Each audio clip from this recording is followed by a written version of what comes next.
divide Canadians for political gain. Adding hunting rifles to Bill C-21 proves that this Prime Minister and his cabinet govern for themselves.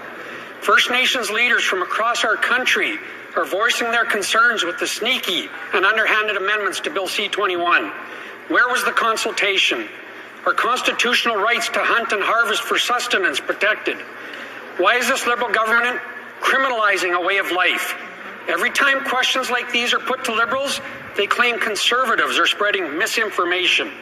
Well, Madam Speaker, yesterday the Assembly of First Nations Special Chiefs Assembly passed an emergency motion opposing the Liberal hunting rifle ban. So are the Liberals going to stand up today and accuse the AFN of spreading misinformation? Or will they just admit to all Canadians that they are guilty of covering their incompetence with deception? Honourable Member. Speaker, veterans, Indigenous people and hunters are contacting my office with serious concerns about the last-minute amendment to Bill C-21. And yesterday, the AFN voted unanimously against it. This government needs to listen and reverse course. It feels like a target on rural communities and has distracted from the original purpose of the bill. It is time for the Prime Minister to see his mistake and fix it. Will he? Madam Speaker, the Liberals promised they would keep people safe from handgun violence, but at the very last second, the Liberals added an amendment to Bill C-21 that isn't about keeping our city centres or children safe, but instead would hurt rural and coastal communities. This bill was supposed to protect people, not go after hunters, farmers, or Indigenous peoples. Will the Prime Minister listen to the outpour of concerns and clean up his mess? Madam Speaker, opposition to these Liberals' proposed ban on hunting rifles and shotguns is growing. Yesterday, the Assembly of First Nations issued a declaration opposing Bill C-21 because it attacks treaty hunting rights. This Liberal government claims that there is no relationship more important than that with Indigenous peoples, but they failed to consult with First Nations, Métis, and Inuit. When will they admit that they failed to respect the rights of Indigenous peoples and scrap Bill C-21? Honourable Parliamentary Secretary. Madam Speaker, for more than 20 years I've been going to the Assembly of First Nations. I've been a part of the resolutions. I've been part of drafting those resolutions. I've been part of voting on those resolutions. I applaud the proactive advocacy of First Nations when they hear something that they don't quite understand. But I want to make it clear that First Nations hunting rights will always be respected by this government. We know it's a constitutional right. We know that there is a constitutional element of this, and we will get it right, and Indigenous hunters will continue into the future. The Honourable Member for Essex. Speaker, I spoke with Joe this morning, a local hunter and manufacturer of parts for legal hunting rifles. He recently purchased a CNC machine and hired skilled trade workers. Now, this Liberal government is threatening to shut his doors on his business and take away his firearms. One must assume that hundreds of thousands of dollars CNC machines are part of the buyback program that doesn't exist. While law-abiding Canadians are on the right side of history, this Liberal government is the outlier. When will they stop targeting hunters and farmers like Joe?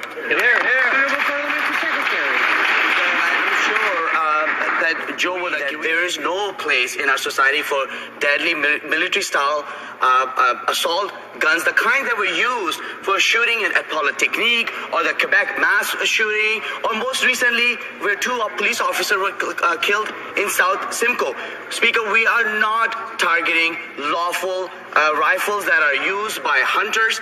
This is a complex piece of legislation. That's why it requires careful review and scrutiny, and I'm very thankful to Bloc and NDP members to have given the permission to have emergency meetings so that we can get this legislation right. The Honourable Member for Brandon Souris. Speaker, farmers and hunters are not responsible for the increase in violent crime, nor are they the source of illegal firearms pouring in from the United States. Time and time again, the Prime Minister blames law-abiding firearms owners for his government's failure to make our communities safer. Will the Prime Minister do the right thing, stop targeting our farmers and hunters, and go after the criminals and gangs that are to blame for the increase in violent crime? Speaker, and I want to assure the member opposite that we respect all our hunters and Indigenous peoples who rely on hunting. We respect the sustenance rights of Indigenous peoples, and we are not not targeting those rights whatsoever. What we are going after, what we are banning, what we are trying to take off our streets are deadly military-style assault guns, the kind that are made to be used in a battlefield. They have no place on our streets. We are going to make sure that we review this legislation carefully, get it right, so that our neighborhoods are... Honourable Member for Langley-Aldergrove.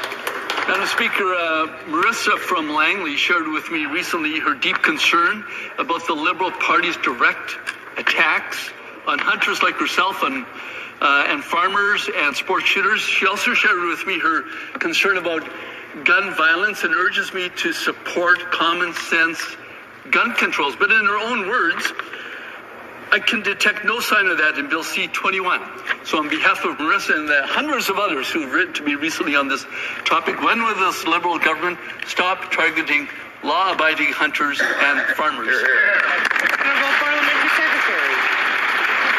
Speaker, let's be absolutely clear.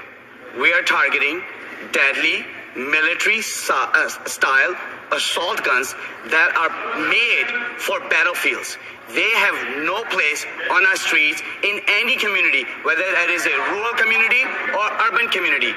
We are not targeting. In fact, we respect hunters and indigenous peoples who rely on hunting. That is not the intention of this legislation. It is a complex piece of legislation. Members know this. It's quite lengthy. That's why we're going to take time to review it and get it right so that we can ban military-style assault guns. Nunavut need to hunt to feed their families and to protect themselves from dangerous predators such as polar bears. Bill C-21 was about getting handguns off the streets. But now, with this last-minute amendment, the Liberal government has shown how out of touch they are with the daily life of Nunavut. My community is worried and confused. When will this government stop playing political games and ensure Indigenous communities can protect themselves from dangerous predators like... Honourable Parliamentary Secretary. Madam Speaker, I'd like to thank the member opposite for her question. We've heard from many Northern MPs who live in different realities than many of us do in urban centres. We know that there's been concerns. There's been some misinformation on C-21. We know the committee has added 2 extra meetings to make sure that we're getting it right, because we always want to make sure that we're respecting Indigenous hunting rights. Our government will continue to do that. We know it's a constitutional right, but it's also the right thing to do.